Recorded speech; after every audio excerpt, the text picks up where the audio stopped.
Hi, this is NonGone. Today we're learning to do some stuff. Today we're going to travel the world. And this trip, let me tell you, we're not messing around. This is the most extensive, most expensive, most ambitious trip I've ever attempted in my life, not just for this channel. And I'm really excited to share it with y'all. We're going to be keeping in mind the 4 F's of international travel from my other videos: forethought, finance, flexibility, and fun. But I'm not going to list them specifically. They're just kind of going to hang in the background there. What we're going to do instead is play a game called Winners and Losers. So I'm going to go through the idea behind the trip, the schedule of the trip, and then what I did, and I'll point out some things that I learned that worked out really well and some things that worked out that did not work so well. That'd be the winners and losers. So despite being great partners in life and everything, NonGone and I do sometimes have different goals and different aspirations. This was a good example. We decided to take separate trips this time because she really wanted to relax. So she went with her friend Elizabeth, who's a viewer of this channel. Hi, Elizabeth.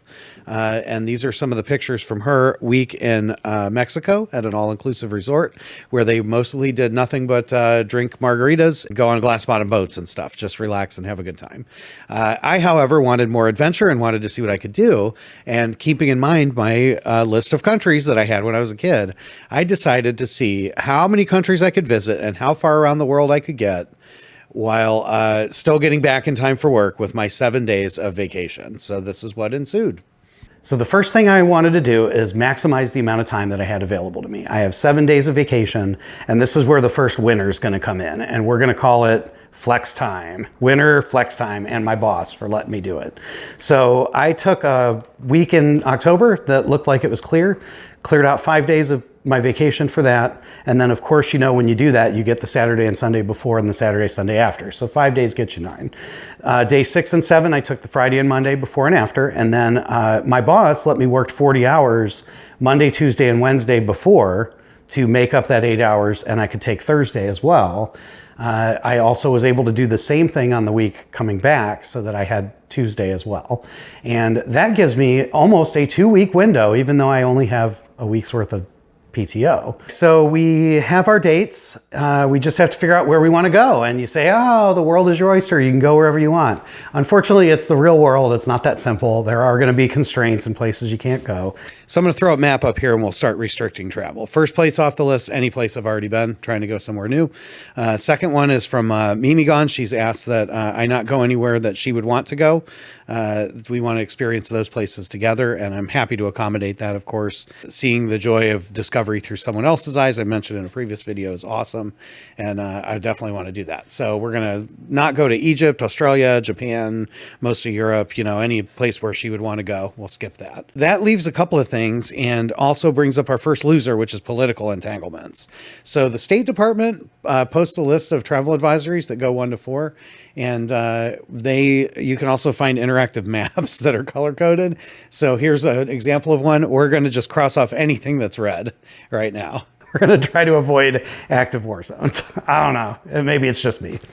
And then I've also noticed that just because people have beef with, don't have beef with the United States necessarily, sometimes they have beefs with each other, and that makes it difficult to travel as well. In the process of planning this trip, I looked at the 5 stands, Uzbekistan, Kazakhstan, etc. Found out that they had issues with each other. Same with this area, with Georgia, Armenia, and Azerbaijan. Just not good all the way around. We're going to cross all that off. So that leaves still quite a bit of itinerary and quite a bit of things to do, and it can be pretty overwhelming. And I spent hours and hours and hours planning this. And what I ended up finding my next winner of the video, and that is Nomad Mode from Kiwi.com. This comes with a huge disclaimer, and I want to be very clear about this. Nomad Mode from Kiwi.com is an absolute champ when it comes to figuring out what you want to do, but do not ever book a flight through Nomad Mode and Kiwi.com. It's great for figuring out where you want to go and when the flights are going, but do not pay for them through this mode. So hopefully I've been clear enough about that. It is a winner for this purpose, but it's a big loser when it comes to actually booking the flights through here. Anyway, the cool part about Kiwi Nomad Mode is I've never seen anything that's quite like this. Basically, you put your departure date and location, and then your ending date and location, doesn't have to be the same. And then you put the stops that you want to make along the way and how many days you want to spend in each of those places. A range is fine, 3 to 5, 1 to 2, whatever.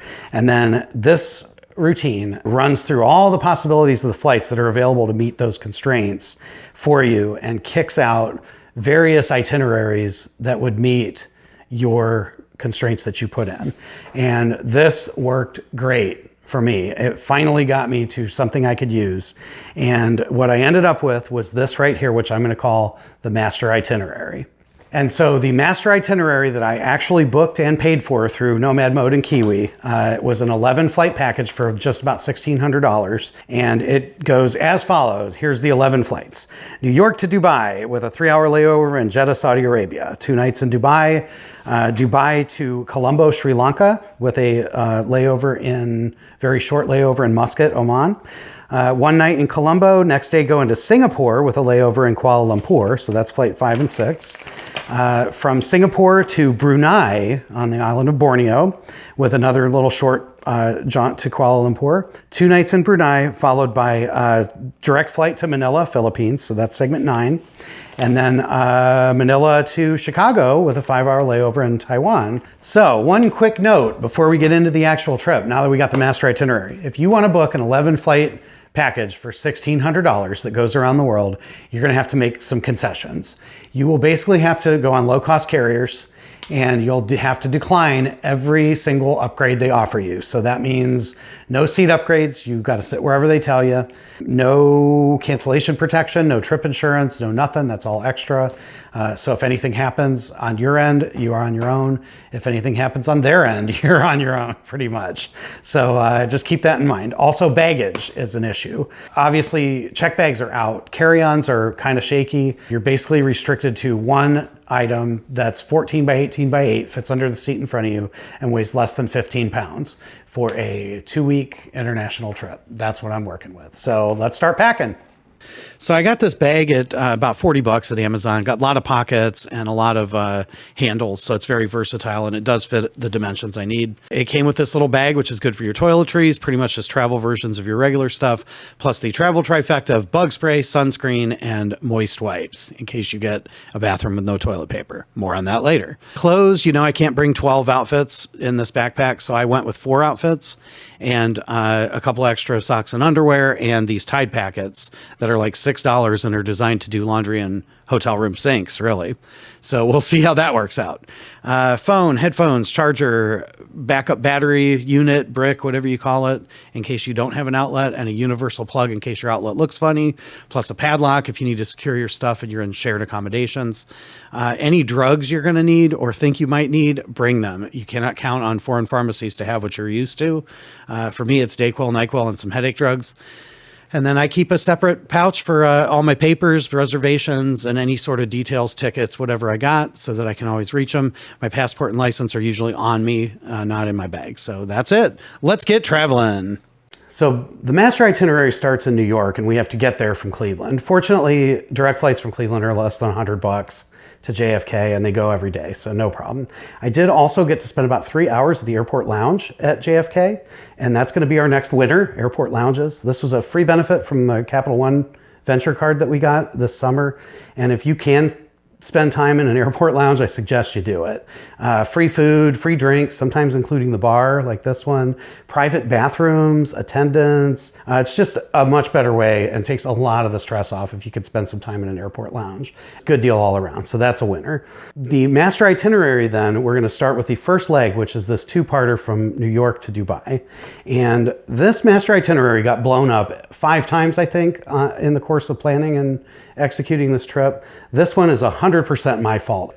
It was a 2-part leg. The part to Saudi Arabia was fine, but then I looked at the second leg to Dubai and I was like, man, I wonder if I can get to some other countries.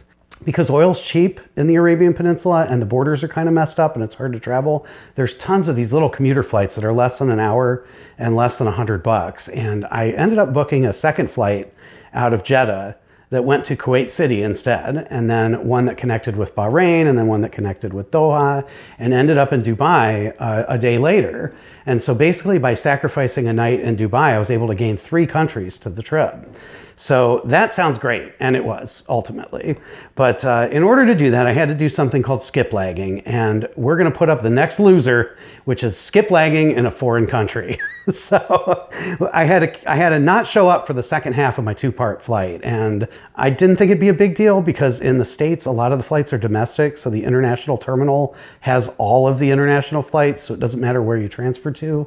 What I found is that in smaller countries, the international flights are more dominant than the domestic, and so you have to go to different terminals to get on your next flight. And if you didn't tell them you were connecting, you're either going to have to self-transfer, which is leave, immigrate into the country, and then come back in the other terminal and go through security, which I advise. Or you can do what I did, which was go to the transfer desk, have your boarding pass decline, then have them escort you through the secure zone. And what ensued was a pretty crazy hour and a half of being not where I was supposed to be. I ended up getting screamed at by a member of the Saudi Arabian military who saw me standing alone in a restricted area, put his hand on his gun. It was really, really scary. Fortunately, I was able to keep calm and not escalate the situation, but it was very difficult for everybody involved, the airport staff, the security, and myself. And I'll definitely make that a loser. On the bright side, I was worried that spending 3 hours in an airport in Saudi Arabia wouldn't give me enough of an experience to be considered having been there. And this certainly gave me plenty of an experience. After a very dramatic 3 hours in the airport, I was able to take flight number 3 now to Kuwait. Got on the next plane to Bahrain. So we're onward and onward. We're going to a new country. That's 3 in the same day, really. So not too shabby. You can get a hotel just outside of Manama for $30, which is what I did. I also rented a car. To do that, you need an international driver's license. You can get them for $20 at any AAA in the States, and you might have to pay another $20 to get your passport picture again. But it is just a translation of your license. You don't need to actually take a driver's test or anything. So don't be scared if you want to do that. You might want to be scared about driving rental cars in foreign countries, but definitely not getting the license for it. Also, I want to point out any entry requirements if I can to help anybody that's trying to go to these places. Kuwait requires a visa. You can get it on arrival, or you can do it ahead of time. There's a link in the description. Same thing with Bahrain. Requires a visa. You do it there or get it ahead of time. That was pretty much it for that day. I finally got to sleep after 36 hours of hard travel. And I even skipped dinner. I was so tired. So that's where we're at. So that brings us to the next morning. I had something to do in Bahrain, which was see the Tree of Life. This is a 400-year-old Acacia variant tree that's growing out by itself in the desert with no visible water source. And I was able to get there at dawn, and it was just me and the janitor. It was very serene, very peaceful, very humbling to be part of that. And it's probably not an experience I could have had I booked an actual tour. So sometimes all the risk and all the weariness that you get from this does pay off. And that was a really remarkable experience, and I'm glad I got to do it. But I had to get on the plane again and go to Qatar for the day. Rented another car there. They do not require a visa, but they do require government health insurance, travel insurance. So I'll put a link below to that as well. And I chose what anybody would do in the desert, which is to play in the snow. There is a place called the Snow Dunes in Doha, Qatar, that's inside. They keep it about 38 degrees. They give you coats and hats and boots and stuff. And you just have a good time having snowball fights and eating snow cones and going sledding on inner tubes and stuff. And, it's definitely interesting. There's a lot to do in Qatar. I picked that one because I was going to do desert stuff at my next stop anyway. Speaking of my next stop, I got back to the airport later that day and made my flight, another short one, to Sharjah, which is just north of Dubai. I had a driver pick me up this time instead of trying to walk, and ended up finally at a hotel that I was going to stay at multiple days. There's the view from it. It was wonderful. It's called the Pullman Sharjah, and it's relatively inexpensive, and the staff was awesome. So that would definitely be a winner, Pullman Sharjah. So there we go. We made it to Dubai. We've already been in 1, 2, 3, 4, 5 countries in 2 days. So, not too shabby. So I'm going to go ahead and stop right here. As much as I'm not a fan of breaking videos like this up, I'm also not a fan of making them too long, and we're only about halfway done. So this is as good a spot as any to leave a little cliffhanger for you. Will our hero make it back around the world? Will there be more crazy hijinks? Tune in next time on NonGone Learns to Do Stuff. In the meantime, stay bad, people. NonGone is gone.